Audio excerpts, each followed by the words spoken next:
So, Jim Carrey was on Bill Maher last week. I think it was on Friday. I don't know. I didn't watch it. I just saw the clips about it. Gushing about socialism. And I gotta shake my head and I gotta say, you know what? I'm not proud to be from the same country as Jim Carrey. But you know what? His views on the whole thing are not uncommon here. In Canada, there's a government worship thing. Government is seen as a top-down provider of services and a disseminator of rights to people. Positive rights, I might add. And the idea that we should embrace socialism and own the word, and the word in everything is what he said. It's very ironic coming from a guy who's worth tens of millions, if not over $100 million. I don't know exactly what he's worth, but he's in the tens of millions at the very least in terms of his net worth. He has this gigantic mansion in California and a gigantic, super expensive penthouse in New York. This guy, the guy who made millions of dollars pretending to be a goofball. Actually, he is a goofball. Just acting like himself in front of a camera for years, is now saying we need to embrace socialism and stop apologizing for socialism. Like I said, it's not surprising he's Canadian, because that is the mindset of many Canadians. We have this sort of European view of the state, European view of socialism. They want a mixed economy, and the more the better. The more government involved in certain industries, the better. There are calls constantly to nationalize certain aspects of the economy.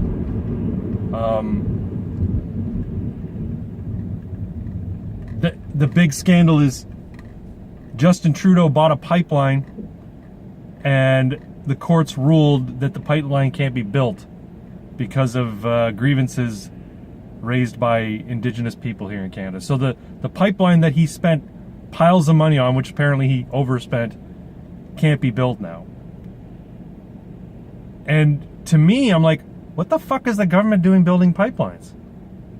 This is something the oil industry should be building. But because the government stuck their nose in it, making it almost impossible for them to do it, and return a profit, see a profit from it, they bought it from him. I think they bought it from him to scuttle the whole project, but who the hell, I don't know. I don't know the inside scoop. Anyway, the point is, in Canada, we have this view that this is government's job. They're supposed to be involved in making decisions that influence markets and get involved in different economic decisions that really should be the purview of private individuals and private businesses. But again, this is the Canadian view. This is the idea that government's role is to not just provide rights, positive rights, but inject itself into every aspect of our lives and make sure everything's fair, make sure nobody's getting away with anything, and regulate the shit out of anybody who wants to try and make a go of being an entrepreneur. I mean, it's not much different in other democracies, but in Canada, this embracement of it, like, people expect it, even if they would never, vocally say, yeah, I want the government to regulate the markets. They have a tacit approval. They're like, oh, well, that's what the government does. They're not crying about the fact that the Prime Minister and his government bought a pipeline and tried to basically get involved in an area where he shouldn't be. They're upset that He bought the pipeline, and now he's wasting taxpayers' money because he can't build it. He shouldn't be buying fucking pipelines in the first place. Anyway, back to Jim Carrey. This rubber-headed twat.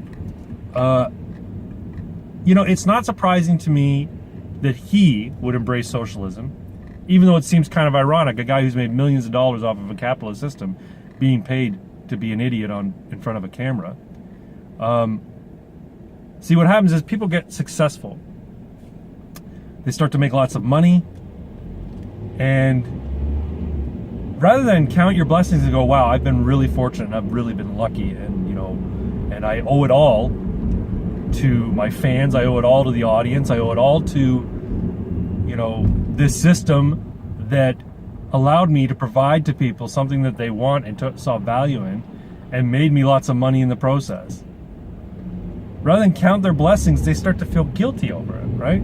They start to feel guilty because they were paid these obscene amounts of money to act like idiots in front of a camera, and they realize that the actual value of what they do is not commensurate with what they're compensated.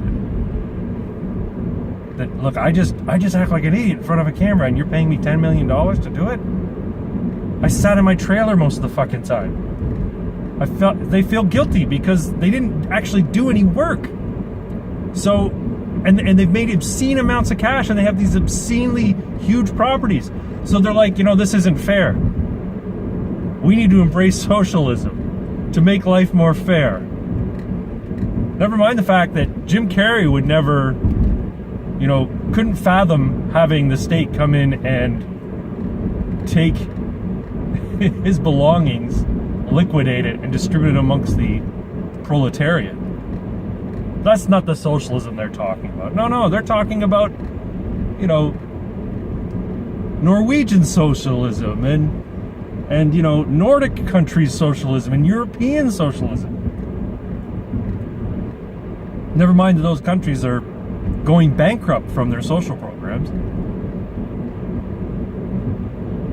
No, he wants like everybody else, he wants his cake and eat it too. He wants to be rich.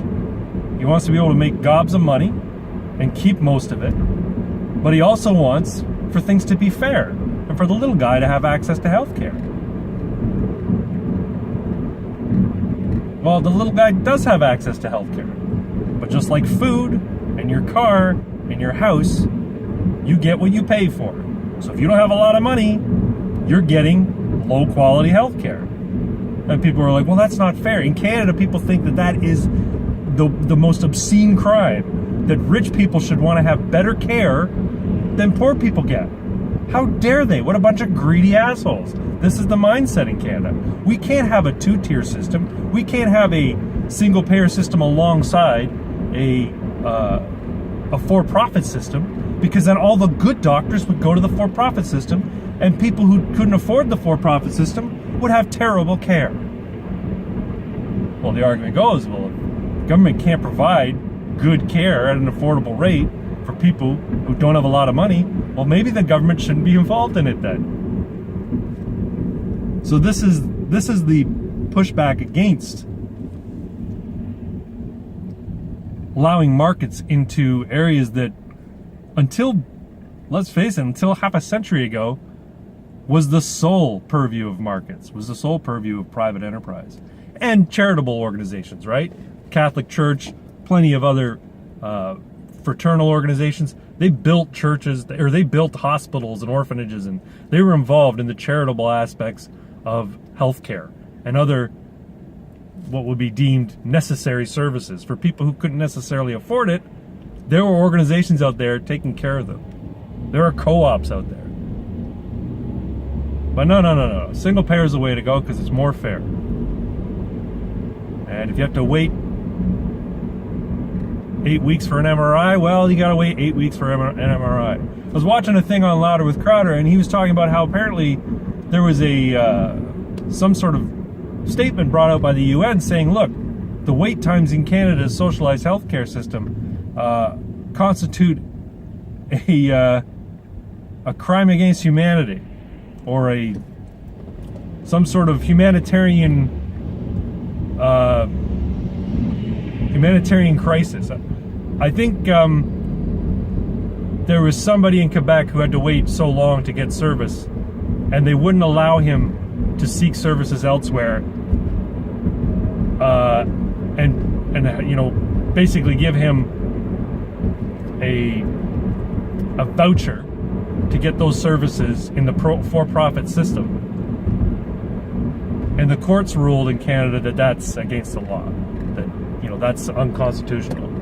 That while Parliament has the right to make laws regarding healthcare, God, I can't believe I'm on healthcare again. Parliament has the right to make laws regarding healthcare. They don't have the right to forbid or prevent somebody from seeking care if they want to pay for it, or if they, you know, if the government can't provide it in a timely, life-saving manner. Anyway. But to hear Jim Carrey talk about how his experiences with the healthcare system in Canada and how socialism is good and everybody needs to embrace socialism, it's just it's the height of hypocrisy. This guy who's made millions and millions of dollars in the capitalist system for, again, acting like a dipshit.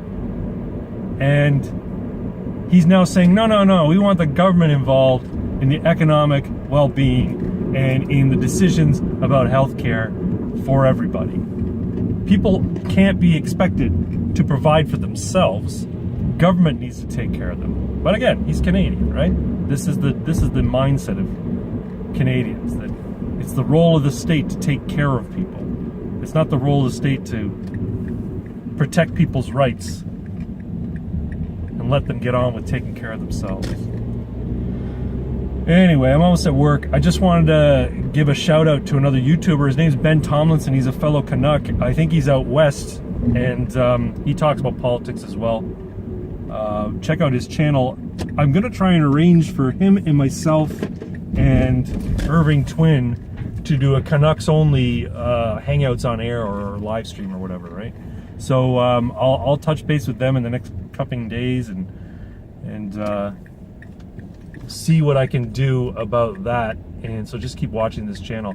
Now I'm going to upload this, and if you're checking the description for Ben Tomlinson's link and Irving Twin's link, it won't be in there immediately. I won't do that till I get home later. So for now, enjoy my channel. Thanks for watching. Subscribe here, subscribe on Bitchute, and I'll talk to y'all later. Bye-bye.